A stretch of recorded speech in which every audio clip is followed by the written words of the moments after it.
Hi welcome to my channel once again I am Ravikumar. So ನಿಮ್ಗೆಲ್ಲ ತಿಳಿದಿರುವ ಹಾಗೆ ನಾನು ಲಾಸ್ಟ್ ಸೆಷನ್ ಇಂದ PMS ಲೆಸನ್ಸ್ ಮಾಡ್ತಾ ಬರ್ತಾ ಇದ್ದೀನಿ. ಈಗ ತಾನೇ ಪ್ರೀವಿಯಸ್ ಆಗಿ 4th ಯೂನಿಟ್ ನ ನಾನು ಅಪ್ಲೋಡ್ ಮಾಡಿದ್ದೆ. ಅದೇ ರೀತಿಯಾಗಿ ರೆಸ್ಪಾನ್ಸಸ್ ಕೂಡ ಸ್ವಲ್ಪ ಮಿಕ್ಸ್ಡ್ ರೆಸ್ಪಾನ್ಸಸ್ ಬಂದಿದೆ. ನಾನು ಎಕ್ಸ್ಪೆಕ್ಟ್ ಮಾಡಿದ್ದೆ, ನಾನು ಕೂಡ ಹೇಳಿದ್ದೆ ಕೂಡ ಒಂದು 50 ಲೈಕ್ಸ್ ಬಂತು ಅಂದ್ರೆ ಇಮಿಡಿಯೇಟ್ ಆಗಿ ನಾನು PDF ನೋಟ್ಸ್ ನ ಅಪ್ಲೋಡ್ ಗ್ರೂಪ್ ಅಲ್ಲಿ ಹಾಕ್ತೀನಿ ಅಂತ. ಮತ್ತೆ ಇನ್ನ ಕೆಲವರು ಹೊಸದಾಗಿ ಬಂದಿರೋಂಥವ್ರು ಗ್ರೂಪ್ ಜಾಯ್ನ್ ಆಗ್ತಾ ಇದ್ದೀರಾ. ಗ್ರೂಪ್ ಜಾಯ್ನ್ ಆದಾಗ ಏನಾಗುತ್ತಪ್ಪ ಅಂದ್ರೆ ಪ್ರೀವಿಯಸ್ ಅಲ್ಲಿ ಹಾಕಿರುವಂತಹ ಮೆಟೀರಿಯಲ್ ಮತ್ತೆ ಹೊಸಬ್ರು ಸಿಗೋದಿಲ್ಲ. ಅದಕ್ಕೆ ಆದಷ್ಟು ನೋಡಿ ಬೇಗ ಆ ಗ್ರೂಪ್ ಜಾಯ್ನ್ ಆದ್ರೆ ಮತ್ತೆ ಅದನ್ನ ರೀಪೋಸ್ಟ್ ಮಾಡಕ್ಕೆ ಟ್ರೈ ಮಾಡ್ತೀರಿ. ಮತ್ತೆ ಮತ್ತೆ ಮತ್ತೆ ರೀಪೋಸ್ಟ್ ಮಾಡ್ತಾನೆ ಇರ್ಬೇಕಾಗತ್ತೆ. ಅಂಟಿಲ್ ನಾವು ನಾನು ಇನ್ನು ಈ 5th ಯೂನಿಟ್ ನ ಈ ನೋಟ್ಸ್ ನ ಮತ್ತೆ ನಾನು ಗ್ರೂಪ್ ಅಲ್ಲಿ ಹಾಕ್ತೀನಿ, ಅದನ್ನ ನೀವು ಯುಟಿಲೈಸ್ ಮಾಡ್ಕೊಬಹುದು. ಸೊ ಈಗ welcome to my channel once again and let's move on to the video.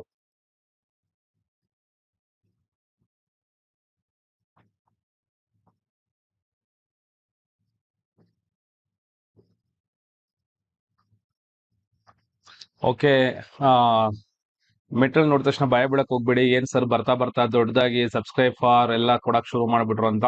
It is quite natural. ಯಾಕೆಂತಂದ್ರೆ ಈ ಕಂಟೆಂಟ್ ಇದೆ ಅಂದ್ಮೇಲೆ ಎಷ್ಟೋ ಜನ ನನ್ನ ಕಂಟೆಂಟ್ ನ ತಗೊಂಡ್ಬಿಟ್ಟು ಅದನ್ನ ಇನ್ನೇನೋ ಉಲ್ಟಾ ಮಾಡ್ಕೊಂಡು ವಿಡಿಯೋನೇ ಮಾಡಕ್ ಶುರು ಮಾಡ್ತಾ ಇರ್ತಾರೆ. ಅದಕ್ಕೋಸ್ಕರ ನಾನು ಏನ್ ಮಾಡಿದೀನಿ, ನಮ್ದು ಸ್ವಲ್ಪ ಇರ್ಲಿ ಅಂತ ಹೇಳ್ಬಿಟ್ಟು ಇದಕ್ಕೋಸ್ಕರ ನಾನು ಇದರಲ್ಲಿ ಪ್ರಮೋಷನ್ ಹಾಕಿದೀನಿ ಅಷ್ಟೇನೆ.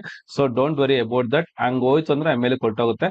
ನಾವು let us discuss about this one. ಏನಪ್ಪಾ ಅಂದ್ರೆ ಯೂನಿಟ್ 5 ಏನ್ ಹೇಳುತ್ತೆ ಅಂದ್ರೆ project control, review and audit ಅಂತ. ನೋಡಿ, ಕಂಟ್ರೋಲ್, ರಿವ್ಯೂ ಅಂಡ್ ಆಡಿಟ್ ನಾನು ಲಾಸ್ಟ್ ಕ್ಲಾಸ್ ಅಲ್ಲಿ ಹೇಳಿದೀನಿ. ಯಾವ್ದೋ ಒಂದು ಸಿಂಪಲ್ ಎಕ್ಸಾಂಪಲ್ ತಗೊಂಡು ಡಿಸ್ಕಸ್ ಮಾಡಿದ್ದೆ ಆದ್ರೆ ನಿಮ್ಗೆ ಗೊತ್ತಾಗುತ್ತೆ ಏನಿದೆ ಹೇಳುತ್ತೆ ಅಂತೇಳಿ.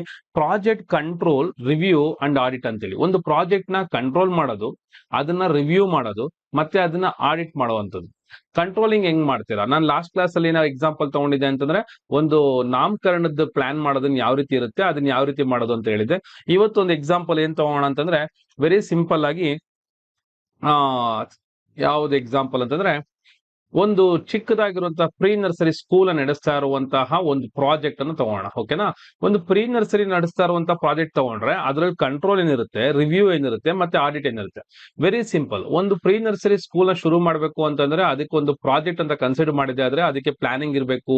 ಆ ಪ್ಲಾನ್ ಪ್ರಕಾರ ಅವ್ರು ಬಿಲ್ಡಿಂಗ್ ಕಟ್ಟಬೇಕು. ಆ ಬಿಲ್ಡಿಂಗ್ ಕಟ್ಟಿದ್ಮೇಲೆ ಅದಕ್ಕೆ ಏನ್ ಮಾಡ್ತಾರೆ, ಶೆಡ್ಯೂಲ್ ಮಾಡ್ತಾರೆ ಅದನ್ನ ಎಕ್ಸಿಕ್ಯೂಟ್ ಮಾಡಿದ್ಮೇಲೆ ಏನ್ ಮಾಡ್ತಾರೆ, ಅದಕ್ಕೆ ಬಜೆಟ್ ಸರಿ ಹೋಗುತ್ತೆ ಅಂತ ಚೆಕ್ ಮಾಡ್ತಾರೆ. ಸೊ ಇದೆಲ್ಲ ಸ್ಟೆಪ್ಸ್ ನಡೆಯುತ್ತೆ. ಅದ್ರಲ್ಲಿ ಇದೇನಾಗುತ್ತೆ ಅಂತಂದ್ರೆ ಪ್ರಾಜೆಕ್ಟ್ ಅಂದ್ಮೇಲೆ ಅದನ್ನ ಕಂಟ್ರೋಲ್ ಮಾಡೋದನ್ನ ಮಾಡ್ಲೇಬೇಕು. ಏನ್ ಕಂಟ್ರೋಲ್ ಮಾಡೋದು? So one thing is that first controlling ಅಂತಂದ್ರೆ that is very simple. Project correct ಆಗಿ ಹೋಗ್ತಿದ್ಯಾ ಇಲ್ವೋ ಅನ್ನೋದನ್ನ ಕಂಟ್ರೋಲ್ ಮಾಡಬೇಕು. ಪ್ರಾಜೆಕ್ಟ್ ಕರೆಕ್ಟ್ ಆಗಿ ಹೋಗ್ತಿದ್ಯಾ ಇಲ್ವೋ ಅನ್ನೋದನ್ನ ಕಂಟ್ರೋಲ್ ಮಾಡ್ಬೇಕಾಗತ್ತೆ, ರಿವ್ಯೂ ಮಾಡ್ಬೇಕಾಗತ್ತೆ ಅಂಡ್ ಆಡಿಟ್ ಕೂಡ ಮಾಡ್ಬೇಕಾಗತ್ತೆ.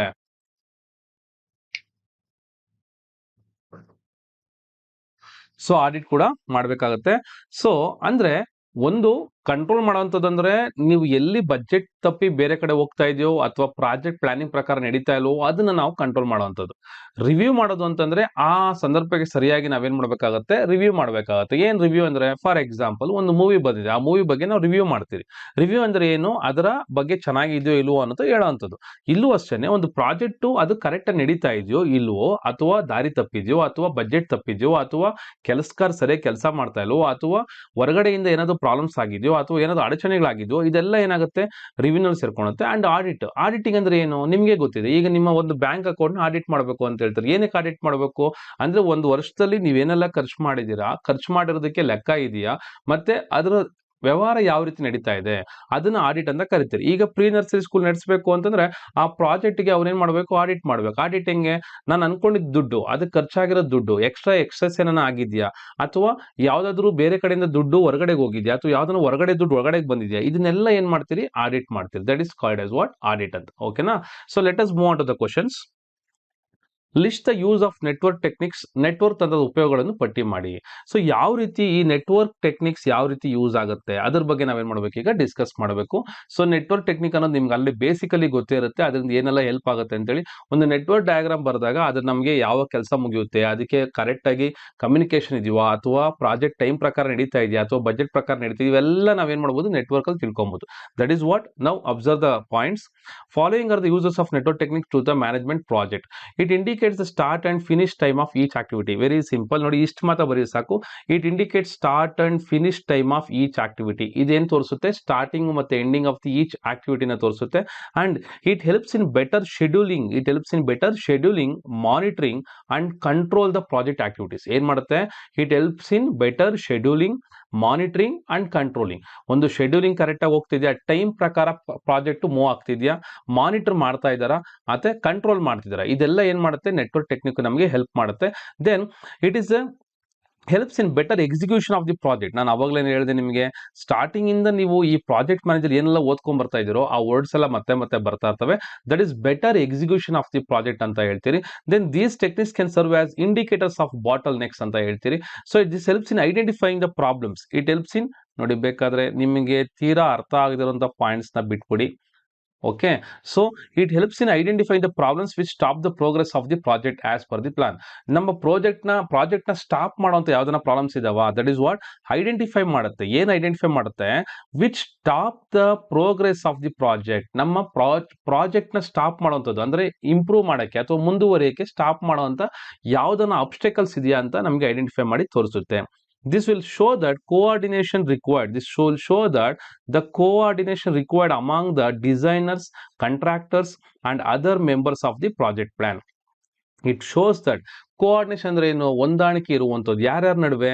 Among the designers, contractors, other members of the project team.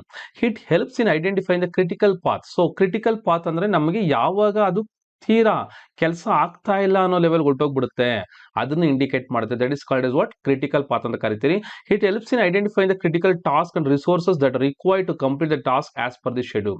It helps in identifying the critical task and resources. ಇಲ್ಲಿವರೆಗೂ ಬರೀರಿ ಸಾಕು, ನೀವು ತೀರಾ ಜಾಸ್ತಿ ಬರೋಕೆ ಹೋಗ್ಬಿಡಿ. It helps in identifying the critical task and resources.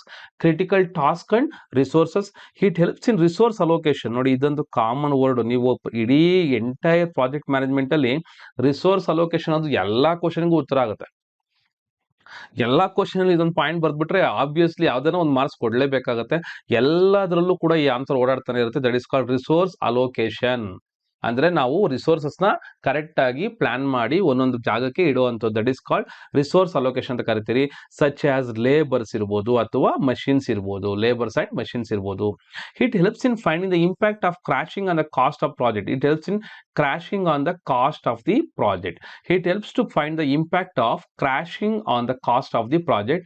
Helps to find which activities has to be speeded up. ಯಾವ ಆಕ್ಟಿವಿಟಿನ ನಾವು ಸ್ಪೀಡ್ ಮಾಡಬೇಕು ಅನ್ನೋದನ್ನ ಏನ್ ಮಾಡುತ್ತಿದ್ದು ತೋರಿಸ್ಕೊಡುತ್ತೆ. ಯಾವ ಆಕ್ಟಿವಿಟಿನ ಸ್ಪೀಡ್ ಮಾಡಬೇಕಂದ್ರೆ ಏನ್ ಮಾಡುತ್ತೆ? ತೋರಿಸ್ಕೊಡುತ್ತೆ.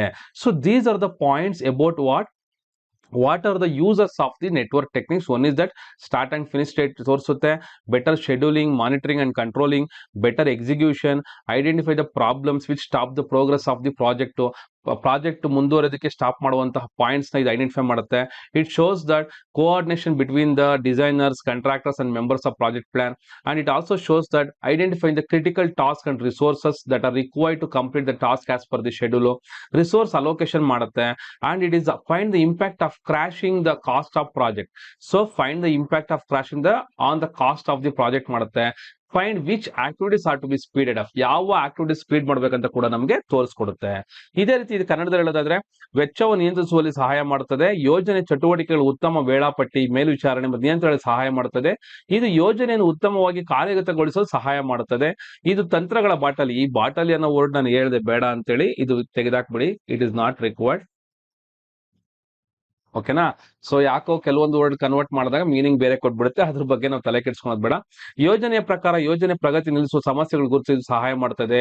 ಇದು ವಿನ್ಯಾಸಕರು, ಗುತ್ತಿಗೆಗಾರರು ಮತ್ತು ಇತರರ ಅಗತ್ಯವಿರುವ ಸಮನ್ವಯ ತೋರಿಸುತ್ತದೆ. ಅಂದ್ರೆ ಅಂಡರ್ಸ್ಟ್ಯಾಂಡಿಂಗ್ ಇರುತ್ತಾ ಇಲ್ವಾ ಅಂತ ಚೆಕ್ ಮಾಡುತ್ತೆ. ಅದೇ ರೀತಿ ಇದು ನಿರ್ಣಾಯಕ ಮಾರ್ಗವನ್ನು ಗುರುತಿಸಲು ಸಹಾಯ ಮಾಡುತ್ತದೆ. ಇದು ನಿರ್ಣಾಯಕವಾದಂತಹ ಮಾರ್ಗವನ್ನು ಗುರುತಿಸಲು ಸಹಾಯ ಮಾಡುತ್ತದೆ. ನಿರ್ಣಾಯಕವಾದಂತಹ ಮಾರ್ಗವನ್ನು ಗುರುತಿಸಲು ಅಂದ್ರೆ ಒಂದು ಡಿಸಿಷನ್ ಮೇಕಿಂಗ್ ನ ತೋರಿಸುತ್ತೆ. ಕಾರ್ಯಗಳನ್ನು ಪೂರ್ಣಗೊಳಿಸುವ ಅಗತ್ಯವಿರುವ ನಿರ್ಣಾಯಕ ಕಾರ್ಯಗಳು ಮತ್ತು ಸಂಪನ್ಮೂಲಗಳು ಗುರುತಿಸಲು ಇದು ಸಹಾಯ ಮಾಡ್ತದೆ. ಯಾವ ರಿಸೋರ್ಸಸ್ ಬೇಕು ಅಂತ ಇದೇನ್ ಮಾಡುತ್ತೆ, ಐಡಿಯಾ ಮಾಡ್ಕೊಡುತ್ತೆ. ಅದೇ ರೀತಿಯಾಗಿ ಇದು ಕಾರ್ಮಿಕರು, ಯಂತ್ರಗಳು ಮುಂತಾದ ಸಂಪನ್ಮೂಲ ಹಂಚಿಕೆಯಲ್ಲಿ ಸಹಾಯ ಮಾಡುತ್ತದೆ. ನಾನು ಹೇಳಿದ್ನಲ್ಲ ರಿಸೋರ್ಸ್ ಅಲೋಕೇಶನ್ ಅಂತೇಳಿ, ಅದೇ ಇದು ಕಾರ್ಮಿಕರು ಮತ್ತು ಯಂತ್ರಗಳ ಮುಂತಾದ ಸಂಪನ್ಮೂಲ ಹಂಚಿಕೆಗಳು ಸಹಾಯ ಮಾಡುತ್ತದೆ. ಯೋಜನೆಯ ವೆಚ್ಚದ ಮೇಲೆ ಕುಸಿತದ ಪರಿಣಾಮವನ್ನು ಕಂಡುಹಿಡಿಯಲು ಇದು ಸಹಾಯ ಮಾಡುತ್ತದೆ. ಯಾವ ಚಟುವಟಿಕೆಗಳನ್ನು ವೇಗಗೊಳಿಸಬೇಕು, ಯಾವ ಚಟುವಟಿಕೆಗಳನ್ನು ನಾವು ಫಾಸ್ಟ್ ಆಗಿ ಮಾಡಬೇಕು, ಯಾವ ಚಟುವಟಿಕೆಗಳನ್ನು ನಾವು ವೇಗಗೊಳಿಸಬೇಕು ಎಂಬುದನ್ನು ಇದು ತೋರಿಸ್ಕೊಡುತ್ತೆ. ಇವೆಲ್ಲ ಏನಪ್ಪಾ ಅಂತಂದ್ರೆ these are all, it is nothing but what, ಏನ್ ಹೇಳುತ್ತೆ, the uses of network techniques. ಆದಷ್ಟು ನೀವು ಸಿಂಪಲ್ ಆಗಿ ಬರೀರಿ ಸಾಕು. ಇದು 11 ಪಾಯಿಂಟ್ಸ್ ಇದೆ, it is not required at all. 5 ರಿಂದ 6 ಪಾಯಿಂಟ್ಸ್ ಓದ್ಕೊಳ್ಳಿ, ನೀವು 3 ಪಾಯಿಂಟ್ಸ್ ಬರೀತೀರಾ. 10 ಪಾಯಿಂಟ್ಸ್ ಹೋದ್ರೆ 8 ಪಾಯಿಂಟ್ ಬರೀತೀರಾ. So depends on your talent. ಬರ್ದು ಪ್ರಾಕ್ಟೀಸ್ ಮಾಡಬೇಕು, ಅದು ನಿಮಗೆ ಲಾಂಗ್ ನೆನ್ಪಿಟ್ಕೊಳಕ್ಕೆ ಹೆಲ್ಪ್ ಮಾಡುತ್ತೆ. ಓಕೆನಾ, ನೆಕ್ಸ್ಟ್ ಕ್ವಶನ್ಗೆ ಹೋಗೋಣ. It is very very important question. It appeared in the almost ಎಲ್ಲ ಎಕ್ಸಾಮ್ಸ್ ಅಲ್ಲಿ ಬಂದಿರುವಂತ ಕ್ವಶನ್ ಅಂತಾನೆ ಹೇಳ್ಬೋದು. ಏನಪ್ಪಾ ಅಂತಂದ್ರೆ, distinguish between PERT and CPM. PERT and CPM. PERT and CPM. What do you mean by PERT ಅಂದ್ರೆ ಏನು? Program evaluation and review technique. Program evaluation and review technique. CPM ಅಂದ್ರೆ ಏನು? Critical path method. Critical path method. So ಇವೆರಡಕ್ಕೆ ಇರುವಂತಹ difference ನ ನೀವೇನ್ ಮಾಡ್ಬೇಕೀಗ ಬರಿಬೇಕು. ಯಾವ್ದಾವ್ದಕ್ಕೆ? ಒಂದು PERT and CPM. PERT and CPM. PERT ಅಂದ್ರೆ ಏನು? Program evaluation and review technique. CPM ಅಂದ್ರೆ ಏನು? Critical path method. ನೋಡಿ, PERT ಅಂತಂದ್ರೆ ಫಸ್ಟ್ ಇಲ್ಲಿ ನೋಡೋಣ ಏನಕ್ಕೆ ಯೂಸ್ ಮಾಡ್ತೀರಿ ಅಂತ ಹೇಳಿ. It is used this technique for management of large scale projects. ನಾವು ಯಾವಾಗಲೂ PERT ಏನ್ ಮಾಡ್ತೀರಿ? ಲಾರ್ಜ್ ಸ್ಕೇಲ್ ಪ್ರಾಜೆಕ್ಟ್ಸ್ ಗೆ ಯೂಸ್ ಮಾಡ್ತೀರಿ. And technique used for planning. ಇದನ್ನ CPM ನ ಅಂದ್ರೆ ಕ್ರಿಟಿಕಲ್ ಪಾತ್ ನ planning, scheduling, complex but routine activities ಗೆ ಯೂಸ್ ಮಾಡ್ತೀರಿ. This is for large scale, this is for small scale ಅಂತ ಹೇಳ್ಬಿಡಿ ಸಾಕು. ಬೇಕಾದ್ರೆ that can also be approvable. Okay, ಇಲ್ಲಿ ಇದು ಈವೆಂಟ್ ಓರಿಯೆಂಟೆಡ್ ಆಗಿರುತ್ತೆ, ಇದು ಆಕ್ಟಿವಿಟಿ ಓರಿಯೆಂಟೆಡ್ ಆಗಿರುತ್ತೆ. ದಿಸ್ ಈಸ್ ಈವೆಂಟ್ ಓರಿಯೆಂಟೆಡ್, ಇದು ಆಕ್ಟಿವಿಟಿ ಓರಿಯೆಂಟೆಡ್. ಇದು ಪ್ರಾಬಲಿಸ್ಟಿಕ್ ಅಂದ್ರೆ ಇದು ಪ್ರಾಬಲ್ ಆಗಿ ಎಕ್ಸಿಸ್ಟ್ ಆಗುವಂತದ್ದು, ಇದು ನಾವು ಮಾಡ್ಲೇಬೇಕು ಅಂತ ಮಾಡುವಂತದ್ದು. ಇದು ನಿರ್ಣಾಯಕ, ಇದು ಡಿಟರ್ಮಿನಿಸ್ಟಿಕ್, ನಾವು ಮಾಡ್ಬೇಕು ಅಂತ ಮಾಡ್ತೀರಿ. ಇದು ಪ್ರಾಬಲಿ ಎಕ್ಸಿಸ್ಟ್ ಆಗುವಂತದ್ದು, ಸೊ ಪ್ರಾಬಬಿಲಿಟಿ ಇರುವಂತದ್ದು, ಪ್ರಾಬಲಿಸ್ಟಿಕ್ ಅಂತ ಕರಿತೀರಿ. ವಾಸ್ತವವಾಗಿ ಎಕ್ಸಿಸ್ಟ್ ಆಗ್ಬೋದು ಅದು. ಓಕೆನಾ, ಇದು ಡಿಟರ್ಮಿನಿಸ್ಟಿಕ್ ಅಂತ ಕರಿತೀರಿ. ದೆನ್ ಇದು always focus on time. It is focus on time and cost. ಎರಡರ ಮೇಲೆ ಕೂಡ ಡಿಪೆಂಡ್ ಆಗಿರುತ್ತೆ. ಇದು ಓನ್ಲಿ ಆನ್ ಟೈಮ್ ಮೇಲೆ ಫೋಕಸ್ ಆಗಿರುತ್ತೆ. ಇದು focus on time and cost ಕೂಡ. ಇಲ್ಲಿ 3 ಟೈಮ್ ಎಸ್ಟಿಮೇಷನ್ ಮಾಡ್ತೀರಿ, ಇಲ್ಲಿ ಓನ್ಲಿ 1 ಟೈಮ್ ಎಸ್ಟಿಮೇಟ್ ಮಾಡ್ತೀರಿ. So remember this one, 3 time estimation, 1 time estimation. High precision time estimate, reasonable time estimate. ನಾವು ಇಲ್ಲಿ ರೀಸನ್ ಆಗಿ ಟೈಮ್ ಎಸ್ಟಿಮೇಟ್ ಮಾಡ್ತೀರಿ. ಇಲ್ಲಿ ಲಾರ್ಜ್ ಸ್ಕೇಲ್ ಆಗಿರೋದ್ರಿಂದ ಅದಕ್ಕೆ ಆಗಿರುವಂತಹ ಸಮಯ ಕೊಡಬೇಕು ಅಂತೇಳಿ ಪ್ರಿಸಿಷನ್ ಅಂದ್ರೆ ಹೈ ಪ್ರಿಸಿಷನ್, ಹೈ ಪ್ರಿಯಾರಿಟಿ ಕೊಟ್ಬಿಟ್ಟು ನಾವೇನ್ ಮಾಡ್ತೀರಿ? ಟೈಮ್ ಅನ್ನ ಎಸ್ಟಿಮೇಟ್ ಮಾಡ್ತೀರಿ. ಇಲ್ಲಿ it is a non repetitive activity. ಇದು ರಿಪೀಟ್ ಆಗುವಂತಹ ಆಕ್ಟಿವಿಟಿ ಅಲ್ಲ. This is what repetitive activity. This is non repetitive and this is what repetitive activity. ಇದು ರಿಸರ್ಚ್ ಅಂಡ್ ಡೆವಲಪ್ಮೆಂಟ್ ಪ್ರಾಜೆಕ್ಟ್ಸ್ ಗೆ ಯೂಶುವಲಿ ನಾವು ಯೂಸ್ ಮಾಡ್ತೀರಿ. ಯಾವ್ದನ್ನ? PERT ನ. ಇದು ಕನ್ಸ್ಟ್ರಕ್ಷನ್ ಗೆ ಯೂಸ್ ಮಾಡ್ತೀರಿ. So this is for construction and this is for what? ಏನಕ್ಕೋಸ್ಕರ ಯೂಸ್ ಮಾಡ್ತೀರಿ? Research and development. ಇದು ಕನ್ಸ್ಟ್ರಕ್ಷನ್. ಸೊ ಎಲ್ಲಾ ಪಾಯಿಂಟ್ಸ್ ಸುಲಭವಾಗಿದ್ದಾವೆ, ನೀವು ಈಸಿಯಾಗಿ ಓದ್ಕೊಬಹುದು. Event oriented, activity oriented, probabilistic, deterministic, focus on time, time and cost. 3 times, only 1 time. High precision, reasonable time estimation. ಇದು non repetitive, ಇದು repetitive. ಇದು ರಿಸರ್ಚ್, ಇದು ಕನ್ಸ್ಟ್ರಕ್ಷನ್. ಓಕೆನಾ? So this is about what difference between PERT and the CPM. PERT ಅಂದ್ರೆ ಏನು? What is mean by PERT? The program evaluation and review technique. Program evaluation and review technique ಅಂತ ಹೇಳ್ತೀರಿ. So ಇದನ್ನ ಕನ್ನಡದಲ್ಲಿ ಓದಿದ್ರೆ already ನಾವು ನೋಡಿದಂತಾಗೆ ಇದೇ ರೀತಿ ಕನ್ನಡದಲ್ಲಿ ಕೂಡ ಇದೆ. It is a very simple technique ಅಂತಾನೆ ಹೇಳ್ಬೋದು. ನಾವು ದೊಡ್ಡ ಪ್ರಮಾಣದ ಯೋಜನೆಗಳು ಬಳಸ್ತೀರಿ, ಇದು ಸಣ್ಣ ಪ್ರಮಾಣದ ಯೋಜನೆ ಬಳಸ್ತೀರಿ. ಇದು ಈವೆಂಟ್ ಆಧಾರಿತ, ಇದು ಚಟುವಟಿಕೆ ಆಧಾರಿತ, ಇದು ಸಂಭವನೀಯವಾಗಿ ಎಕ್ಸಿಸ್ಟ್ ಆಗುವಂತದ್ದು. ಇದು ನಿರ್ಣಾಯಕ ಅಂದ್ರೆ ಇದು ಎಕ್ಸಿಸ್ಟ್ ಆಗ್ಲೇಬೇಕು. ಇದು ಎಕ್ಸಿಸ್ಟ್ ಆದ್ರೆ ಆಯ್ತು, ಇಲ್ಲ ಅಂದ್ರೆ ಇಲ್ಲ. ಸಮಯದ ಮೇಲೆ ಕೇಂದ್ರೀಕರಿಸಿರ್ತೀರಿ ನಾವು. ದಟ್ ಈಸ್ ಇಲ್ಲಿ ಸಮಯ ಮತ್ತು ವೆಚ್ಚ ಎರಡರ ಮೇಲೂ ಕೂಡ ನಾವೇನ್ ಮಾಡ್ತೀರಿ? ಕೇಂದ್ರೀಕರಿಸಿರ್ತೀರಿ. 3 ಬಾರಿ ಅಂದಾಜು ಮಾಡ್ತೀರಿ, ಅಂದ್ರೆ ಎಸ್ಟಿಮೇಷನ್ 3 ಸತಿ ಮಾಡ್ತೀರಿ. ಇಲ್ಲಿ ಒಂದೇ ಒಂದು ಸತಿ ಎಸ್ಟಿಮೇಷನ್ ಮಾಡ್ತೀರಿ. ಹೆಚ್ಚಿನ ನಿಖರವಾದ ಸಮಯದ ಅಂದಾಜು ಇಲ್ಲಿ ತಗೊಳೋದು ಅಂದ್ರೆ ಹೆಚ್ಚಿನ ಸಮಯ ತಗೊಳುತ್ತೆ. ನಿಖರವಾಗಿದ್ದ ಸಮಯ ಇಲ್ಲಿ ಸಮಂಜಸವಾದ ಸಮಯ ಅಷ್ಟೇ ಮಾತ್ರ ತಗೊಳುತ್ತೆ. ಸೊ ಇದು ಏನು? ಅಂಡ್ ಒನ್ ಮೋರ್ ಏನಪ್ಪಾ ಅಂದ್ರೆ ಇದು ಪುನರಾವರ್ತನೆ ಆಗದೆ ಇರುವಂತದ್ದು, ಇದು ಪುನರಾವರ್ತಿತ ಆಗುವಂಥದ್ದು. That is what non repetitive and ಇದು ರಿಪೀಟೇಟಿವ್. ಇಲ್ಲಿ ಸಂಶೋಧನೆ ಮತ್ತು ಅಭಿವೃದ್ಧಿಗೆ ಸಂಬಂಧಿಸಿರುವಂತದ್ದು ಏನು? ಸಂಶೋಧನೆ ಮತ್ತು ಅಭಿವೃದ್ಧಿ. ಸಂಶೋಧನೆ ಅಂದ್ರೆ ಏನು ರಿಸರ್ಚ್ ಅಂತ ಕರಿತೀರಿ, ಮತ್ತೆ ಅಭಿವೃದ್ಧಿ ಅಂದ್ರೇನು ಡೆವಲಪ್ಮೆಂಟ್ ಅಂತ ಕರಿತೀರಿ. ಇದು ನಿರ್ಮಾಣ ಯೋಜನೆಗಳು, ನಿರ್ಮಾಣ ಅಂದ್ರೆ ಏನು ಕನ್ಸ್ಟ್ರಕ್ಷನ್ ಅಂತ ಅರ್ಥ. So this is what the difference between the PERT and the CPM. The PERT and the CPM. Hope you understood this one. ನೋಡಿ, ಅರ್ಥ ಆಗ್ತಿದೆಯೋ ಇಲ್ವೋ ಅನ್ನೋದನ್ನ ನನಗೆ ಯಾರು ಹೇಳ್ತಾ ಇಲ್ಲ. ಸೊ ದಯವಿಟ್ಟು ಅದ್ರ ಬಗ್ಗೆ ಗಮನ ಹರಿಸಿ, ನೀವು ಅರ್ಥ ಆಗ್ತಿದೆಯೋ ಇಲ್ವೋ ಅನ್ನೋದು ನನಗೆ ಹೇಳಿದ್ರೇನೆ ನಾವು ವಿಡಿಯೋ ಮಾಡ್ಬೇಕಾದ್ರೆ ನಮಗೆ ಸ್ವಲ್ಪ ಮೋಟಿವೇಶನ್ ಆಗುತ್ತೆ. ಓಕೆನಾ? So let us move on to the next question. So analyse the functions of project auditor. Project auditor ನ ಫಂಕ್ಷನ್ಸ್ ಏನೇನು, ಏನೆಲ್ಲ ಕೆಲಸಗಳಿರ್ತವೆ, ಯಾವ ಯಾವ ಕಾರ್ಯಗಳನ್ನ ಅವರು ಮಾಡ್ತಾರೆ, ಪ್ರಾಜೆಕ್ಟ್ ಆಡಿಟರ್ ನ ಕಾರ್ಯಗಳನ್ನು ವಿಶ್ಲೇಷಿಸಿ. ನೋಡಿ, ಇಲ್ಲಿ ಸಿಂಪಲ್ ಆಗಿ ಒಂದು ಪಾಯಿಂಟ್ಸ್ ಅಲ್ಲಿ ಕೊಟ್ಟಿರ್ತೀನಿ. ಇದನ್ನೇನಪ್ಪಾ ಅಂತಂದ್ರೆ ನೀವು ಈ ಪಾಯಿಂಟ್ಸ್ ಬರೆದ್ರು ಪರವಾಗಿಲ್ಲ ಅಥವಾ ಈ ಪಾಯಿಂಟ್ಸ್ ಬರೆದ್ರು ಪರವಾಗಿಲ್ಲ, ಸಿಂಪಲ್ ಆಗಿ ಕೊಟ್ಟಿರ್ತೀನಿ. ಒಂದು assessing the compliances to review project documentation. ಇಲ್ಲ, ಇದನ್ನ ಬಿಟ್ಬಿಟ್ಟು ಇದನ್ನ ಮಾತ್ರ ಬೇಕಾದ್ರೂ ಬರೆದ್ರು ಆಗುತ್ತೆ.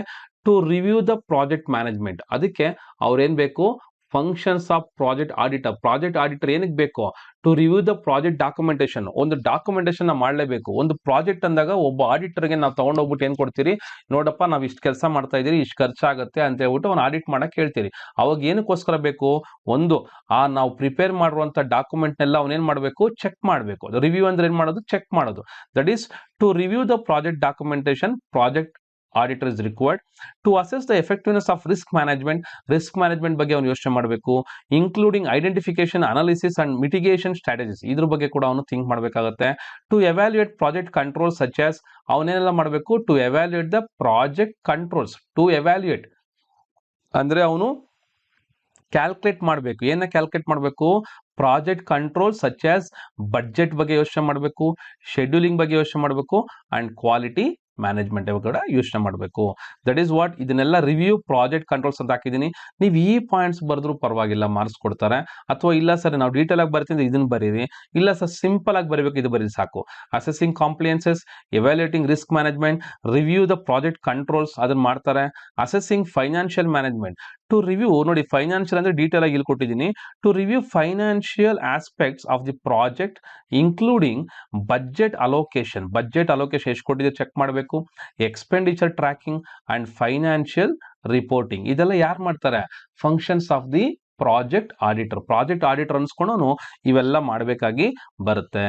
ಸೊ ಆಮೇಲೆ ಏನಪ್ಪಾ ಅಂದ್ರೆ ವೆರಿಫೈಯಿಂಗ್ ಡಿಲಿವರಬಲ್ಸ್. ನಾವ್ ಏನ್ ಕೊಡ್ತೀರಿ ಅಂದ್ರೆ ಈ ಪ್ರಾಜೆಕ್ಟ್ ಇಂದ ಹೊರಗಡೆ ಕೊಡೋದು ಏನು ಅನ್ನೋದನ್ನ ಪ್ರಾಜೆಕ್ಟ್ ಆಡಿಟರ್ ಚೆಕ್ ಮಾಡ್ತಾನೆ.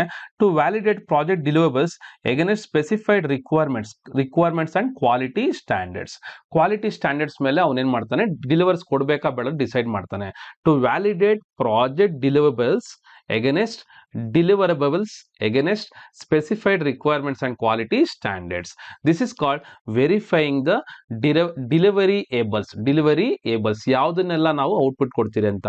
ಕಂಡಕ್ಟಿಂಗ್ ಆಡಿಟ್ಸ್, ನಮ್ಗೆ ಗೊತ್ತೇ ಇದೆ ಅವ್ನು ಆಡಿಟ್ ಮಾಡಕ್ಕೆ ಅಂತ ಇರೋದು, ಅವ್ನು ಕಂಡಕ್ಟ್ ಮಾಡಲೇಬೇಕು. ಪ್ರೊವೈಡಿಂಗ್ ರೆಕಮೆಂಡೇಶನ್ಸ್, ಏನು to offer recommendations for improving the project performance. ಏನ್ ಮಾಡ್ತಾನೆ ಅವ್ನು? ರೆಕಮೆಂಡ್ ಮಾಡ್ತಾನೆ, ಪ್ರಾಜೆಕ್ಟ್ ಮ್ಯಾನೇಜರ್ಗೆ ರೆಕಮೆಂಡ್ ಮಾಡ್ತಾನೆ. ಏನ ಮಾಡ್ತಾನೆ? ಯಾವ್ದ್ರ ಬಗ್ಗೆ? ಇಂಪ್ರೂವ್ ಮಾಡ್ಕೊಳ್ಳಿ ಪ್ರಾಜೆಕ್ಟ್ ಪರ್ಫಾರ್ಮೆನ್ಸ್, ಪ್ರೊಸೆಸಸ್ ಮತ್ತೆ ಕಂಟ್ರೋಲ್ಸ್ ನ ಇಂಪ್ರೂವ್ ಮಾಡ್ಕೊಳ್ಳಿ ಅಂತ ಹೇಳ್ತಾನೆ. ಆಮೇಲೆ ensuring accountability. To evaluate the allocation of responsibility. ಇದನ್ನ ಅವನು ಎನ್ಶೂರ್ ಮಾಡ್ತಾನೆ. ಯಾರು? Project auditor. ಓಕೆನಾ? To evaluate the allocation of the responsibility, that is ensuring accountability. ಯಾವುದಕ್ಕೆ ಏನ್ ಕೊಟ್ಟಿದ್ದೀರಿ ಅನ್ನೋದು ರೀಸನ್ ಅವನು ಹೇಳ್ತಾ ಹೋಗ್ತಾನೆ. Then facilitating continuous improvement. To identify lesson learn and best practices from project audits. To identify lesson learn and best practices from the project audits.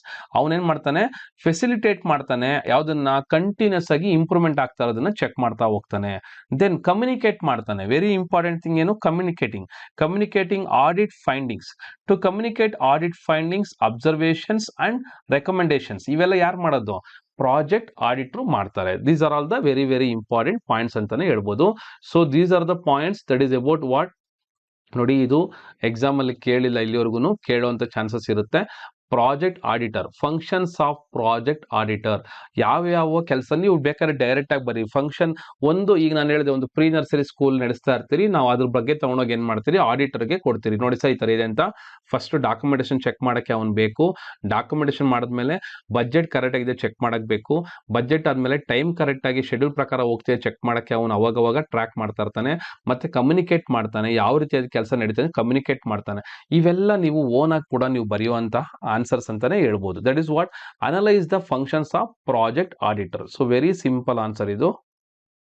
So ಅದೇ points ನೀವು ಕನ್ನಡದಲ್ಲಿ ನೋಡೋದಾದ್ರೆ, ಅನುಸರಣೆಯನ್ನು ನಿರ್ಣಯಿಸುವುದು, ಅಪಾಯ ನಿರ್ವಹಣೆಯ ಮೌಲ್ಯಮಾಪನ, ಅಂದ್ರೆ ಅಲ್ಲಿ ಏನು ಅಪಾಯ ಆಗುತ್ತೆ ಅನ್ನೋ ಮೌಲ್ಯಮಾಪನ ಮಾಡ್ತಾರೆ ಯಾರು, ಪ್ರಾಜೆಕ್ಟ್ ಆಡಿಟರು. ಪ್ರಾಜೆಕ್ಟ್ ನಿಯಂತ್ರಣವನ್ನು ಪರಿಶೀಲಿಸುತ್ತಾರೆ. ಹಣಕಾಸು ನಿರ್ವಹಣೆಯ ಮೌಲ್ಯಮಾಪನ ಮಾಡ್ತಾರೆ, ಎವ್ಯಾಲ್ಯೂಯೇಷನ್ ಮಾಡ್ತಾರೆ.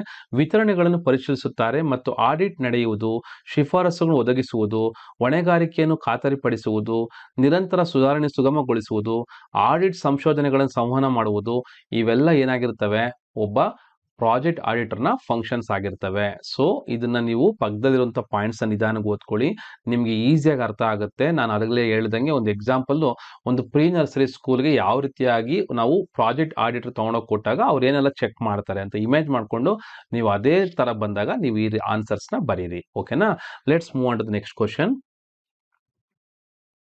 ಓಕೆ, ಇಲ್ಲಿ ಕೂಡ ಸಿಂಪಲ್ ಆಗಿದೆ, ಇದು ಎಕ್ಸಾಮ್ ಅಲ್ಲಿ ಕೇಳಿರುವಂಥದ್ದು. List any 3 purpose of project control. So ಯಾಕೆ ನಾವು ಪ್ರಾಜೆಕ್ಟ್ ನ control, what are the purpose, ಉದ್ದೇಶ ಏನು?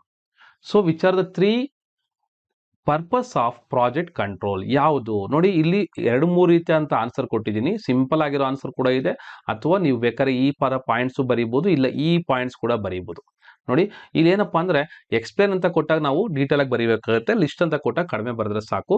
ನೋಡಿ, ಇಲ್ಲಿ ಕೊಟ್ಟಿರುವಂತದ್ದು ಏನಿದೆ, ಫಸ್ಟ್ ಆಫ್ ಆಲ್ ಏನು ಉದ್ದೇಶ, ಏನು ಉದ್ದೇಶ, ಯಾವ್ದ್ರ ಬಗ್ಗೆ, ಪ್ರಾಜೆಕ್ಟ್ ಕಂಟ್ರೋಲ್ ನ ಉದ್ದೇಶ ಏನು? ನೀವು ಹೆಸರಲ್ಲೇ ಇದೆ, ಕಂಟ್ರೋಲ್ ಮಾಡೋದು. ಏನ್ನ ಕಂಟ್ರೋಲ್ ಮಾಡೋದು? ಪ್ರಾಜೆಕ್ಟ್ ನ ಕಂಟ್ರೋಲ್ ಮಾಡೋದು. ಯಾವ ರೀತಿ ಕಂಟ್ರೋಲ್ ಮಾಡಬೇಕು?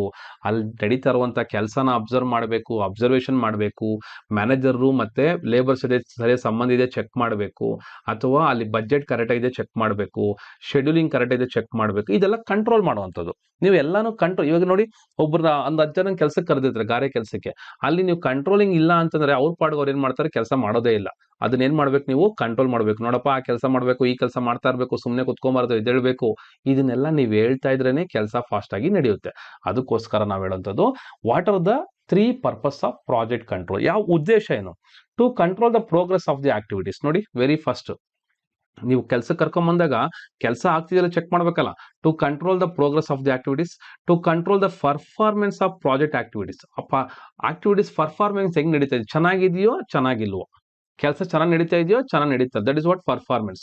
To control the project schedule, ನಾನು ಹೇಳಿದೆ. ಸೊ ಪ್ರಾಜೆಕ್ಟ್ ಶೆಡ್ಯೂಲ್ ಕರೆಕ್ಟ್ ಆಗಿದೆಯಾ, ನೀವು ಪ್ರಾಜೆಕ್ಟ್ ಮಾಡ್ದಂಗೆನೆ ಇವತ್ತು ಒಂದು ಫ್ಲೋರ್ಗೆ ಏನು ನೀವು ಸಿಮೆಂಟ್ ಹಾಕ್ಬೇಕಾಯ್ತು ಹಾಕಿದಾರಾ, ಅಥವಾ ಹೊರಗಡೆ ಟೈಲ್ಸ್ ಹಾಕ್ಬೇಕಾದ್ ಹಾಕಿದಾರಾ, this is what project schedule. To have control over the project cost, ನಾನು ಹೇಳಿದೆ ಬಜೆಟ್ ಬಗ್ಗೆ, ಬಜೆಟ್ ಬಗ್ಗೆ ಒಂದು ಐಡಿಯಾ ಇರಬೇಕು. ಅದೇ ತರ to have control over the delays in project activities, to have the control over the, ನೋಡಿ ಈ ಟು ಹ್ಯಾವ್ ಕಂಟ್ರೋಲ್ ಎಲ್ಲದಕ್ಕೂ ಕಾಮನ್ ಆಗಿದೆ. ನೀವು progress of the activities, performance of the project activities, project schedule, over the project cost, delays in project activities, to motivate project personnel through the performance evaluation, to motivate project personnel through the performance evaluation, to achieve the project goals effectively and efficiently. ಇದೆಲ್ಲದಕ್ಕೂ effect goals effectively and efficiently, ಅದಕ್ಕೆಲ್ಲ ನಾವೇನ್ ಮಾಡಬೇಕು, ಇವೆಲ್ಲ ಏನು ಮುಖ್ಯ ಉದ್ದೇಶಗಳು, ಯಾವ್ದ್ರದ್ದು, project control ನ ಮುಖ್ಯ ಉದ್ದೇಶಗಳು. ಇಲ್ಲಿ ನಾನು ಇನ್ನ ಸಿಂಪಲ್ ಆಗಿ ಒಂದು 3 ಪಾಯಿಂಟ್ಸ್ ಅಲ್ಲಿ ಕೊಟ್ಟಿದ್ದೀನಿ. ಹೇಳ್ಬೇಕು ಅಂತಂದ್ರೆ, ಮಾನಿಟರಿಂಗ್ ದ ಪ್ರೋಗ್ರೆಸ್ ಇಲ್ಲೇ ಇದೆ. To monitor project progress to track against the project plan, ಅಲ್ಲಿ ಏನ್ ಪಾಯಿಂಟ್ ಬಂದ್ರೆ ಅದೇನೆ monitoring the progress, managing the cost. So cost ನ ನಾವು ಮ್ಯಾನೇಜ್ ಮಾಡಬೇಕು, ಅದೇ ಕಂಟ್ರೋಲ್ ಅಂತ ಕರಿತೀರಿ. To control and manage project expenditure, ಅಂದ್ರೆ ಪ್ರಾಜೆಕ್ಟ್ ಗೆ ಖರ್ಚಾಗುವಂತ ದುಡ್ಡುಗಳನ್ನ ನಾವು ಕಂಟ್ರೋಲ್ ಇಟ್ಟಿದ್ರಲ್ಲೂ ಚೆಕ್ ಮಾಡಬೇಕು.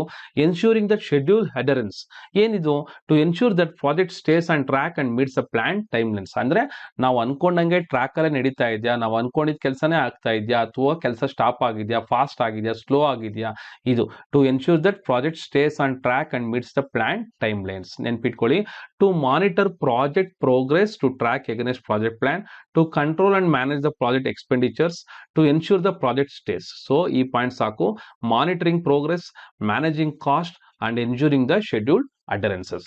ಇನ್ನು ಕನ್ನಡದಲ್ಲಿ ಹೇಳ್ಬೇಕು ಅಂತಂದ್ರೆ, ಮಾನಿಟರಿಂಗ್ ಪ್ರಗತಿ, ಯಾವುದ್ರ ಬಗ್ಗೆ ಇಂಪ್ರೂವ್ ಆಗ್ತಿದೆಯಾ ಇಲ್ವಾ, ನಿರ್ವಹಣೆಯ ವೆಚ್ಚಗಳನ್ನು ಮಾಡಬೇಕು, ವೇಳಾಪಟ್ಟಿ ಅನುಸರಣೆಯನ್ನು ಖಚಿತಪಡಿಸಿಕೊಳ್ಳಬೇಕು. ಇದೆಲ್ಲ ಏನು, ಇವೆಲ್ಲ ಯಾವುದರ ಉದ್ದೇಶಗಳು? ಸೊ ಇವೆಲ್ಲನೂ ನಮಗೆ ಇರುವಂತದ್ದು ಪರ್ಪಸ್ ಆಫ್ ಪ್ರಾಜೆಕ್ಟ್ ಕಂಟ್ರೋಲ್ ಅಂತ ಹೇಳ್ಬೋದು. ಓಕೆನಾ? Let us move on to the next question.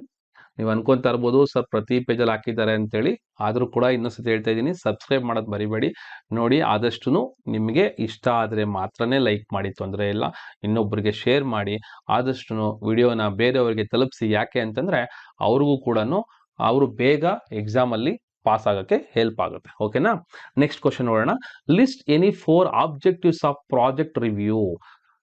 Project ರಿವ್ಯೂನ ಉದ್ದೇಶಗಳೇನು, ಯಾಕೋಸ್ಕರ ನಾವು ರಿವ್ಯೂ ಮಾಡಬೇಕು? ವೆರಿ ಸಿಂಪಲ್ ನೋಡಿ, ಒಂದು ಲೆವೆಲ್ ಹೇಳಬೇಕು ಅಂದರೆ ಎಲ್ಲದಕ್ಕೂ ಒಂದು ಕಾಮನ್ ಆಗಿರುವಂಥ ಆನ್ಸರ್ಸ್ ನೀವು ಹುಡ್ಕೊಂಡು ಬರಿತಾ ಹೋದ್ರೂ ತಪ್ಪೇನಿಲ್ಲ. ಪ್ರಾಜೆಕ್ಟ್ ರಿವ್ಯೂನ ಉದ್ದೇಶ ಏನು? ಸೇಮ್ ಮತ್ತೆ ಅದೇ ಬರುತ್ತೆ. ನಾವು ರಿವ್ಯೂ ಯಾಕೆ ಮಾಡ್ತೀರಿ? ಕರೆಕ್ಟ್ ಆಗ್ತಿದೆಯೋ ಇಲ್ಲೋ ಚೆಕ್ ಮಾಡೋಕ್ಕೋಸ್ಕರ, ಕರೆಕ್ಟಾಗಿ ದುಡ್ಡು ಖರ್ಚಾಗ್ತಿದೆಯೋ ಇಲ್ಲೋ ಚೆಕ್ ಮಾಡೋಕ್ಕೋಸ್ಕರ, ಕರೆಕ್ಟಾಗಿ ಕಮ್ಯುನಿಟಿ ಆಗ್ತಿರೋ ಇಲ್ಲ ಚೆಕ್ ಮಾಡೋಕ್ಕೋಸ್ಕರ. ಇದೇ ಆನ್ಸರ್ಸ್ನ ಬರಿತಾ ಹೋಗಿ. ನೋಡಿ, what are the objectives of project review? To examine whether project is implemented in a specified way or not. ನೋಡಿ, ಕರೆಕ್ಟ್ ಟೈಮಿಗೆ ಪ್ರಾಜೆಕ್ಟ್ ಸ್ಟಾರ್ಟ್ ಆಗಿದೆ ಇಲ್ವಾ? To assess the impact of the project. Impact of the project. Exam project efficiency check ಮಾಡೋಕ್ಕೆ. To measure the quality of the project ಚೆನ್ನಾಗಿದೆಯೋ ಇಲ್ಲೋ check ಮಾಡೋಕ್ಕೋಸ್ಕರ. ಅದೇ ರೀತಿ to review the safety aspects followed by during the project. To examine methods, process and procedures followed during the project. ಏನಕ್ಕೋಸ್ಕರ? To examine the methods, process, procedure followed during the project. To assess the outcome of the project. Outcome of the project. ಇವೆಲ್ಲದಕ್ಕೋಸ್ಕರ ನಾವೇನ್ ಮಾಡಬೇಕು? Project review ಅನ್ನೋದು ಮಾಡಲೇಬೇಕಾಗತ್ತೆ. That is what project implementation ಆಗ್ತಿದ್ಯಾ, impact of the project ಚೆನ್ನಾಗಿದೆಯಾ, project efficiency correct ಆಗಿದೆಯಾ, quality of the project ಚೆನ್ನಾಗಿದೆಯಾ, safety aspect follow during the project correct ಆಗಿದೆಯಾ, ಸೇಫ್ಟಿ ಮೆಜರ್ಮೆಂಟ್ ತಗೊಂಡಿದ್ದಾರಾ, methods, process, procedure follow during ಆ project ಅಲ್ಲಿ follow ಆಗ್ತಿದಾರಾ ಇಲ್ವಾ, ಔಟ್ಕಮ್ನ ನಾವು ರೀಚ್ ಆಗ್ತಿದ್ದೀರಾ, ನಾವು ಅನ್ಕೊಂಡಿದ್ದ ಉದ್ದೇಶನ ನಾವು ಗುರಿ ತಲುಪ್ತಾ ಇದ್ದೀರಾ, ಇದೆಲ್ಲ ಏನು ಪ್ರಾಜೆಕ್ಟ್ ರಿವ್ಯೂನ ಉದ್ದೇಶಗಳು. ಸೊ ಇದೇ ರೀತಿ ನಾನು ಸಿಂಪಲ್ ವರ್ಡ್ಸ್ ಅಲ್ಲಿ ಹೇಳಿರ್ತೀನಿ ನೋಡಿ, ಬೇಕಾದ್ರೆ ಈ ಆನ್ಸರ್ ಕೂಡ ತಗೊಳ್ಳಿ, ಇದನ್ನೇ ಕೂಡ ಬರೆದ್ರು ಆಯ್ತು.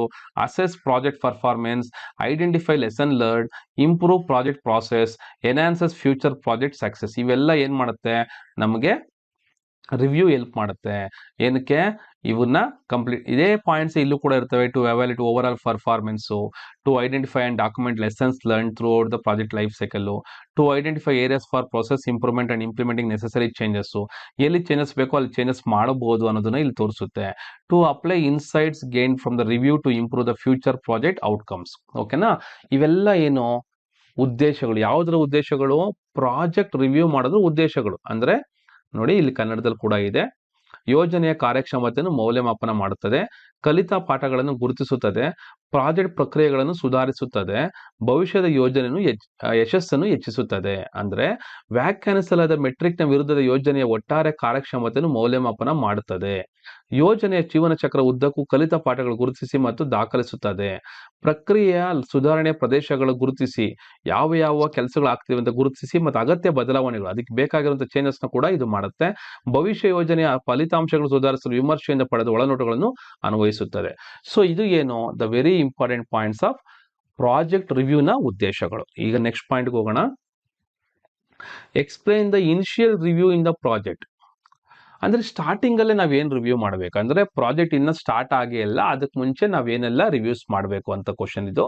So to examine whether the project is implement in specified way or not, to ensure that actual expenditure does not deviate from the plan. ನಾವು ಅನ್ಕೊಂಡಿದ್ದಕ್ಕಿಂತ ದುಡ್ಡು ಬೇರೆ ಕಡೆ ಹೋಗ್ತಾರ ಅಂತ ಯೋಚನೆ ಮಾಡಬೇಕು, ಚೆಕ್ ಮಾಡಬೇಕು. To assess the impact of project, to examine the project efficiency, to measure the quality of the project, to review the safety aspects. ನೋಡಿ, ಇವೆಲ್ಲ ಏನಾಗ್ತವೆ? ಇವೆಲ್ಲ ನಮಗೆ ಯಾವ್ದರ ಪಾಯಿಂಟ್ಸು? ಇದೆಲ್ಲನೂ ಇನಿಷಿಯಲ್ ರಿವ್ಯೂ. ನೋಡಿ, ಪ್ರಾಜೆಕ್ಟ್ ರಿವ್ಯೂ ಅಥವಾ ಇನಿಷಿಯಲ್ ರಿವ್ಯೂ ಎರಡಕ್ಕೂ ಒಂದೇ ಆನ್ಸರ್ ಇರುತ್ತೆ, ತಲೆ ಕೆಡಿಸ್ಕೊಂಬೇಡಿ, ಎರಡಕ್ಕೂ ಒಂದೇ ಆನ್ಸರ್. ನೋಡಿ, ಇಲ್ಲಿರುವಂಥದ್ದು ಕೂಡ ಇದೇ ಆಗಿದೆ, ಇಲ್ಲಿರೋದು ಕೂಡ ಒಂದೇ ಆಗಿದೆ. ಹಾಗಾಗಿ ಇದನ್ನೇನು ಸಪರೇಟ್ ಆಗಿ ನೀವು ಕಲಿಬೇಕಾಗಿರುವಂಥದ್ದಿಲ್ಲ. ಅಲ್ಲಿ ರಿವ್ಯೂ ಅಂತ ಬಂದ್ರೆ ಇನಿಷಿಯಲ್ ಅಥವಾ ಅದು ಆಬ್ಜೆಕ್ಟಿವ್ ಯಾವುದೇ ಆಗಿರಲಿ, ನೀವು ಒಂದೇ ಆನ್ಸರ್ನ ಫಾಲೋ ಮಾಡ್ಕೊಂಡು ಬರೀ, ತೊಂದರೆ ಇಲ್ಲ. ಓಕೆನಾ? Let us move on to the next question. So list the objectives of project audit. Objectives of project audit ಅಂತ ಕೇಳ್ತಾ ಇದ್ದಾರೆ. ಅಲ್ಲಿ ಕೂಡ ನಮಗೆ ಒಂದು ನಿಮಿಷ,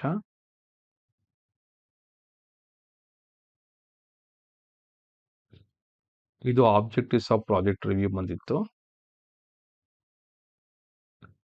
ಇಲ್ಲಿ ಪರ್ಪಸ್ ಬಂದಿತ್ತು, ಪರ್ಪಸ್ ಆಫ್ ಪ್ರಾಜೆಕ್ಟ್ ಕಂಟ್ರೋಲ್ ಇತ್ತು. ಸೊ ನಾವೀಗ ನೋಡ್ತಾ ಇರೋಂಥ ಕ್ವಶನ್ ಯಾವ್ದಪ್ಪ ಅಂತಂದ್ರೆ,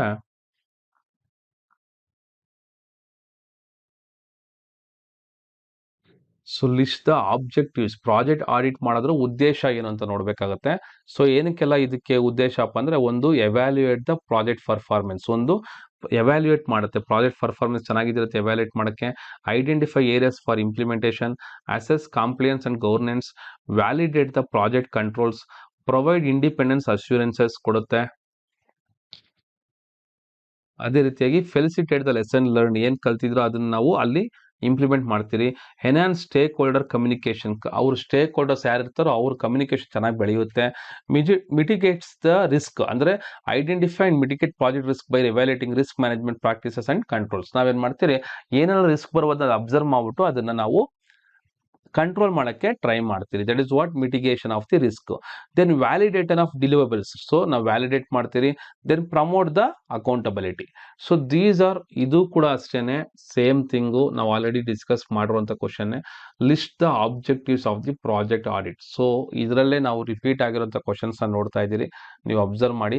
list the objectives of project audit ಅನ್ನೋದು ನಾವು ಆಲ್ರೆಡಿ ಡಿಸ್ಕಸ್ ಮಾಡಿದ್ದೀರಿ, ಸೇಮ್ ಪಾಯಿಂಟ್ಸ್ ಇದಾವೆ, ಕರೆಕ್ಟ್ ಆಗಿ ಅರ್ಥ ಮಾಡ್ಕೊಳ್ಳಿ. ಓಕೆನಾ? Let us move on to the next one.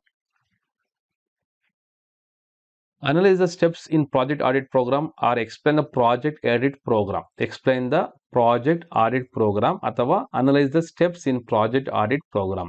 ಯಾವ ರೀತಿಯಾಗಿ ಒಂದು ಪ್ರಾಜೆಕ್ಟ್ ನ ನಾವು ಆಡಿಟ್ ಮಾಡ್ತೀರಿ ಸ್ಟೆಪ್ ಬೈ ಸ್ಟೆಪ್ ವಿವರಿಸಿ ಅಂತ ಕೊಟ್ಟಿದ್ದಾರೆ. ಸೊ ಇಲ್ಲಿ ನಾನು ಸ್ಟೆಪ್ಸ್ ಕೊಟ್ಟಿದ್ದೀನಿ, ವೆರಿ ಸಿಂಪಲ್ ಆಗಿರುವಂತ ಸ್ಟೆಪ್ಸ್, ಕರೆಕ್ಟ್ ಆಗಿ ನೋಡ್ಕೊಳ್ಳಿ. First define the audit objectives. ನಾವು ಫಸ್ಟ್ ಉದ್ದೇಶ ಏನು, ನಮ್ಮ ಉದ್ದೇಶ ಏನಂತ ಹೇಳಬೇಕು. ಆಡಿಟ್ ಉದ್ದೇಶಗಳನ್ನು ವಿವರಿಸಿ.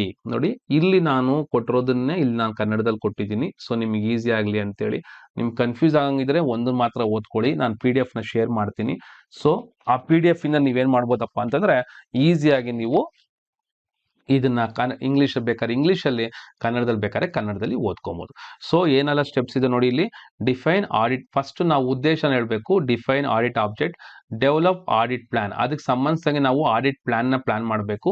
ಕಂಡಕ್ಟ್ ಇನಿಷಿಯಲ್ ಅಸೆಸ್ಮೆಂಟ್, ಅಂದ್ರೆ ಆರಂಭಿಕವಾಗಿ ನಮ್ಗೆ ಏನೆಲ್ಲ ಖರ್ಚಾಗುತ್ತೆ ಅನ್ನೋ ಒಂದು ಮೌಲ್ಯಮಾಪನ ನಡೆಸ್ಕೊಬೇಕು. ಆಮೇಲೆ ಪರ್ಫಾರ್ಮ್ ಫೀಲ್ಡ್ ವರ್ಕ್, ನಾವೇನ್ ಮಾಡಬೇಕು, ಫೀಲ್ಡ್ ವರ್ಕ್ ನ ಮಾಡಕ್ಕೆ ಶುರು ಮಾಡಬೇಕು. That is next step number 4. ಆಮೇಲೆ ಅನಲೈಸ್ ದ ಫೈಂಡಿಂಗ್ಸ್, ಸಂಶೋಧನೆಗಳನ್ನು ವಿಶ್ಲೇಷಿಸಿ ನಮ್ಗೆ ಏನೆಲ್ಲ ಸಿಗ್ತವೆ ಅನ್ನೋದನ್ನ ಅನಲೈಸ್ ಮಾಡಿ. Identify the improvement opportunities, identify the improvement opportunities, ಸುಧಾರಣಾ ಅವಕಾಶಗಳನ್ನು ಗುರುತಿಸಬೇಕು. ಯಾವ ರೀತಿಯಾಗಿ ನಾವು ಇಂಪ್ರೂವ್ಮೆಂಟ್ ಮಾಡಬೇಕು. ಐಡೆಂಟಿಫೈ ದ ಇಂಪ್ರೂವ್ಮೆಂಟ್ ಆಪರ್ಚುನಿಟೀಸ್, ಎಲ್ಲೆಲ್ಲಿ ಇಂಪ್ರೂವ್ ಮಾಡಬೇಕು ಅನ್ನೋದು ಐಡೆಂಟಿಫೈ ಮಾಡ್ಕೊಬೇಕು.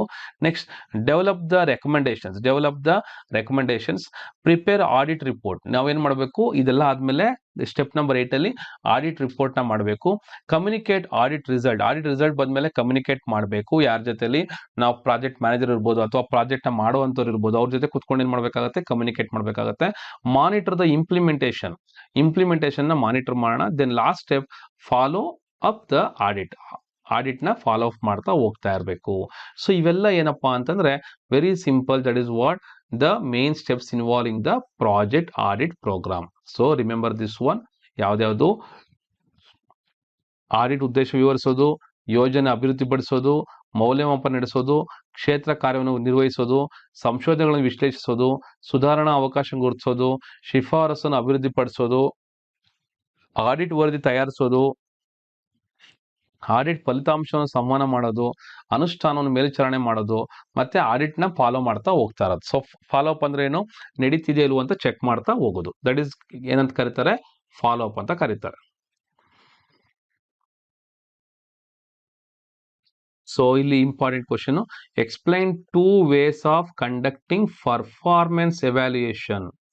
ಅಂದ್ರೆ ಒಬ್ಬ ವ್ಯಕ್ತಿ ಅಥವಾ ಒಂದು ಪ್ರಾಜೆಕ್ಟ್ ನ ಪರ್ಫಾರ್ಮೆನ್ಸ್ ಹೆಂಗಿದೆ ಅಂತ ಹೆಂಗ್ ಎವ್ಯಾಲ್ಯೂಯೇಟ್ ಮಾಡೋದು.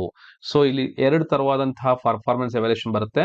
ಒಂದು quantitative evaluation, other one is qualitative evaluation. Quantitative ಅಂದ್ರೆ, ಕ್ವಾಂಟಿಟಿ ಅಂದ್ರೆ ನಿಮ್ಗೆಲ್ಲ ಗೊತ್ತು, ಒಂದು ಗಾತ್ರದ ಬಗ್ಗೆ, ಎಷ್ಟು ಅಂತ ಕೇಳೋದಕ್ಕೆ ಉತ್ತರ ಕೊಡೋದ್ರ ಬಗ್ಗೆ ಕ್ವಾಂಟಿಟಿ ಅಂತ ಅಂದಾಗ. ಓಕೆನಾ? ಮೆಜರಬಲ್ ಡೇಟಾ ಅಂಡ್ ಮೆಟ್ರಿಕ್ಸ್, ಆಮೇಲೆ objective criteria and quantifiable measures, key performance indicators. Important point ಇದು, key performance indicators and data analysis and rating scales. ಇದೆಲ್ಲ ಏನ್ ಮಾಡ್ತಾ ಇರುತ್ತೆ, quality evaluation that's quantity evaluation ಮಾಡುತ್ತೆ. ಹಾಗಾದ್ರೆ ಕ್ವಾಲಿಟಿ ಎವ್ಯಾಲ್ಯೂಷನ್ ಹೆಂಗ್ ಮಾಡೋದು ನೋಡಿ. ಕ್ವಾಂಟಿಟಿಗೂ ಕ್ವಾಲಿಟಿಗೂ ಇರುವಂತ ಡಿಫ್ರೆನ್ಸ್ ನೀವು ಅರ್ಥ ಮಾಡ್ಕೊಬೇಕು.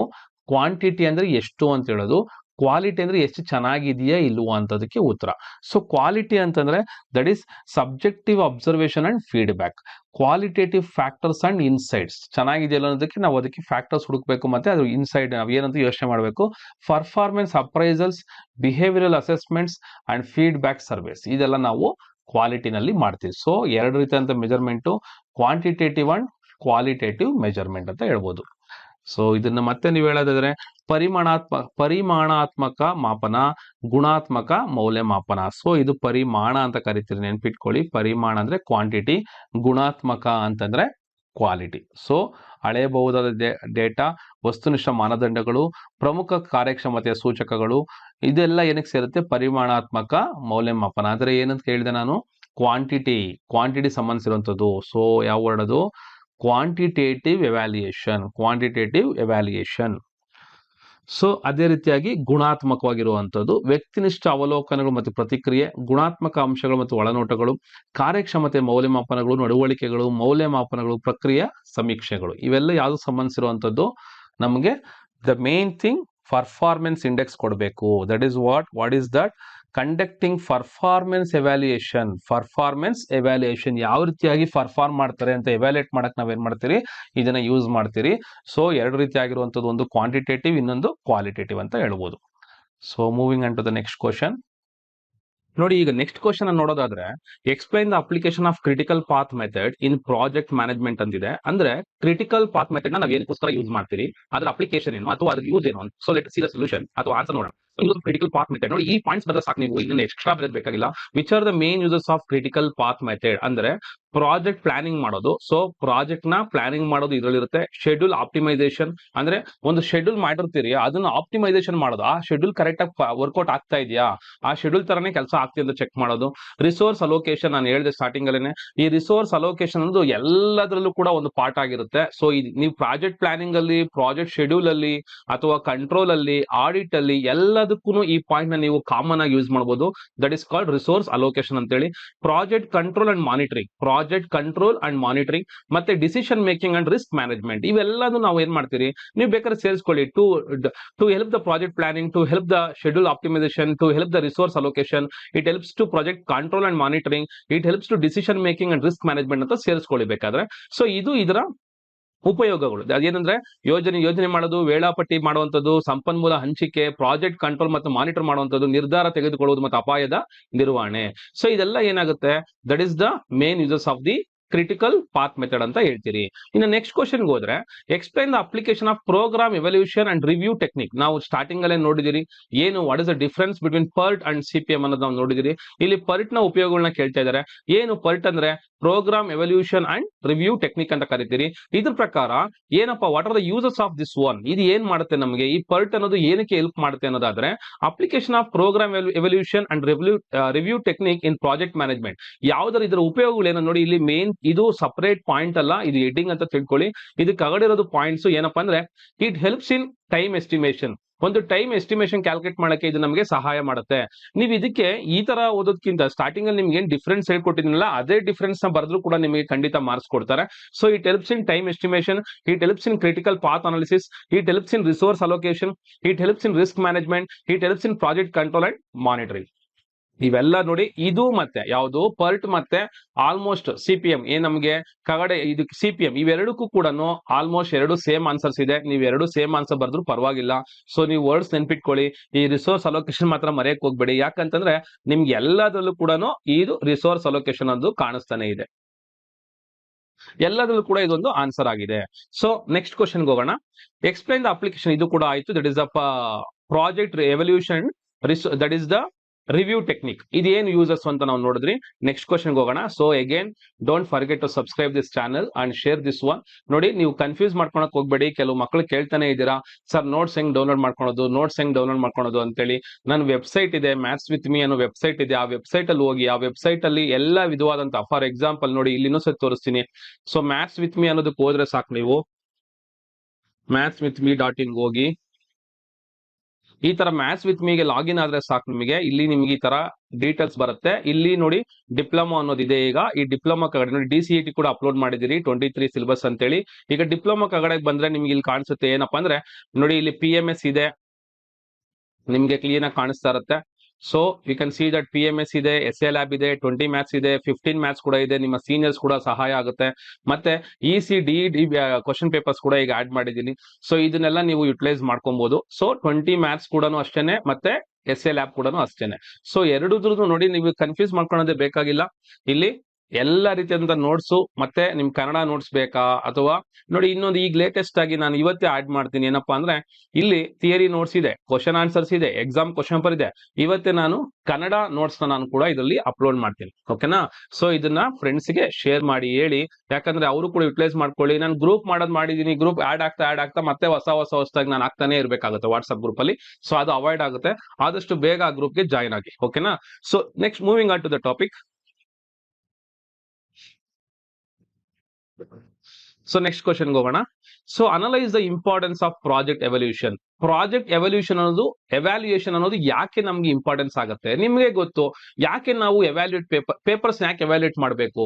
ಹುಡುಗರ ಪರ್ಫಾರ್ಮೆನ್ಸ್ ಗೊತ್ತಾಗುತ್ತೆ, ಹುಡುಗರು ಕರೆಕ್ಟ್ ಆಗಿ ಕಾನ್ಸೆಪ್ಟ್ ಅರ್ಥ ಮಾಡ್ಕೊಂಡಿದ್ರೆ ಗೊತ್ತಾಗುತ್ತೆ, ಹುಡುಗರ ಅಂಡರ್ಸ್ಟ್ಯಾಂಡಿಂಗ್ ಇದ್ರೆ ಗೊತ್ತಾಗುತ್ತೆ, ಇದೆ ಅಲ್ವಾ? ಅದೇ ರೀತಿ ಒಂದು ಪ್ರಾಜೆಕ್ಟ್ ಎವ್ಯಾಲ್ಯೂಯೇಷನ್ ಯಾಕೆ ಮಾಡಬೇಕು? ಒಂದು ಬಿಲ್ಡಿಂಗ್ ಕಟ್ತಾ ಇದ್ರೆ ಅದ್ರ ಎವ್ಯಾಲ್ಯೂಯೇಷನ್ ಇರ್ಬೇಕು. ಯಾಕೆ ಎವ್ಯಾಲ್ಯೂಯೇಷನ್ ಇರಬೇಕು? ಎಲ್ಲಿ ದುಡ್ಡು ವೇಸ್ಟ್ ಆಗ್ತಿದೆ, ಎಲ್ಲಿ ಕೆಲಸ ಸರಿಯಾಗಿ ಬರ್ತಾ ಇಲ್ಲ, ಎಲ್ಲಿ ಟೈಮ್ ಮ್ಯಾನೇಜ್ಮೆಂಟ್ ಆಗ್ತಾ ಇಲ್ಲ, starting time ending time correct ಆಗಿ ನಾವು ಅನ್ಕೊಂಡಂಗೆ ಆಯ್ತು, ಇದೆಲ್ಲ ಚೆಕ್ ಮಾಡಕ್ಕೆ. ಕರೆಕ್ಟಾ? That is what is that importance of project evaluation? First point, it helps in performance assessment. So performance ನಾನು ಹೇಳ್ದಂಗೆ ಒಂದು ಪೇಪರ್ ನ ಹೆಂಗೆ ಪರ್ಫಾರ್ಮೆನ್ಸ್ ಚೆಕ್ ಮಾಡ್ತಿರೋ ಹಂಗೆ ನಾವು ಪ್ರಾಜೆಕ್ಟ್ ನ ಪರ್ಫಾರ್ಮೆನ್ಸ್ ನೋಡಕ್ಕೆ ಇದು ಹೆಲ್ಪ್ ಆಗುತ್ತೆ. ಅದೇ ತರ it helps in accountability and decision making. ನಾವು ರೀಸನ್ ಆಗ್ತೀರಿ, ನಾವು ಯಾಕೆ ರೀಸನ್ಸ್ ಕೊಡ್ಬೇಕು, ಮತ್ತೆ ಯಾವ ರೀತಿಯಾದಂತಹ ಡಿಸಿಷನ್ ತಗೊಬೇಕು ನಾವು ಆ ಸಂದರ್ಭಕ್ಕೆ ಸರಿಯಾಗಿ ನೀವು ತಿಳ್ಕೊತೀರಿ. It helps in learning and continuous improvement.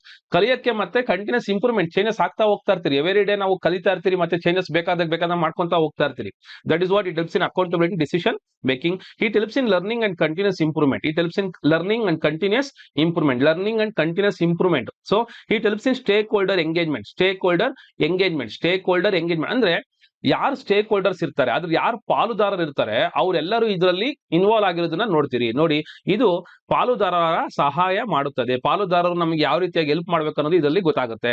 It helps in adaptability and flexibility. ಯಾವುದನ್ನ ನಾವು ಅಡಾಪ್ಟ್ ಮಾಡ್ಕೊಬೇಕು ಮತ್ತೆ ಯಾವ ರೀತಿ ಅದಕ್ಕೆ ಹೊಂದ್ಕೊಂಡು ಹೋಗ್ಬೇಕು. ನೋಡಿ, ಕನ್ನಡದಲ್ಲಿ ಹೊಂದಿಕೊಳ್ಳಿಕ್ಕೆ ಸಹಾಯ ಮಾಡುತ್ತದೆ. ಯಾವುದಕ್ಕೆ?